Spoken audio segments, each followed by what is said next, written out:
ఓ మొన్న మీరే అనుకుంటా కదా కళ్యాణ్ గారిని కలిసింది. ఓ నేనేనమ్మా, నేనే. కళ్యాణ్ గారు మీ మూడో కొడుకు అని కూడా అన్న అవును, మా మా మూడో అబ్బాయి అంతే.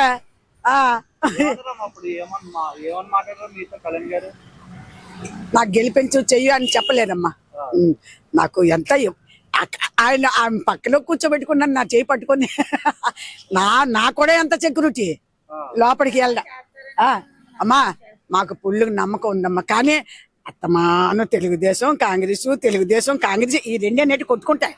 మిగతా పార్టీలు వద్దా? జీవితాంతరం ఈ రెండేనా తోలుబొమ్మల్లాగా? ఆయన ఏదో చేద్దాం, తను ఏంటి ఆస్తులు అంతస్తులు పట్టుకుపోదామో ఏదో చేసుకున్నామని కాదు, తన ప్రజలకు సాధించా. కానీ అమ్మా మా పిఠాపురం వచ్చింది చూడండి, టికెట్ బంపర్ దాని గురించి ఇన్ని ఉన్నాయి. తూర్పుగోదావరి జిల్లాలో ఇన్ని ఉన్నాయి. ఆయనకి పిఠాపురం రావడం అంటేనే రికార్డ్ బ్రేక్. మీరు చెప్పారండి మీ సమస్యలు కళ్యాణ్ గారికి దృష్టి తీసుకెళ్ళారా? కలిసారు కదా, చెప్పండి. భరోసా ఇచ్చారా?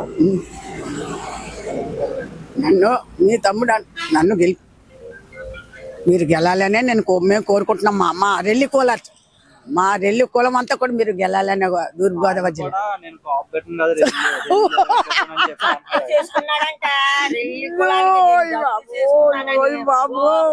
అయ్యో क्या बात करेगा? वाह తీసుకున్నాడంట కదా పవన్ కళ్యాణ్ అంటున్నాడు. ఓకే అబ్బా ఎక్కడికో చాలు, ఆ ఒక్క మాట చాలు. చెప్తానన్నాడండి, పాయికి వెళ్ళి పుట్టవలసిన నేను అన్నాడు. ఉంటా ఈ రెల్లి కులంలోనే పుడతారట.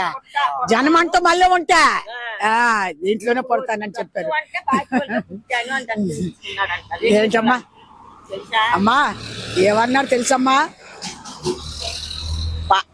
అసలు నాగబాబు గారు కూడా, ఈ పవన్ కళ్యాణ్ కూడా, మా తమ్ముడు కూడా విన్నాను. అమ్మా అన్నీ విన్నాను. అన్నీ ఎక్కడ చూసినా నీ వాయిసే.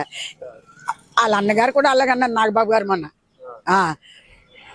అమ్మా మీరున్నారు, ఇంకా మాకేటి?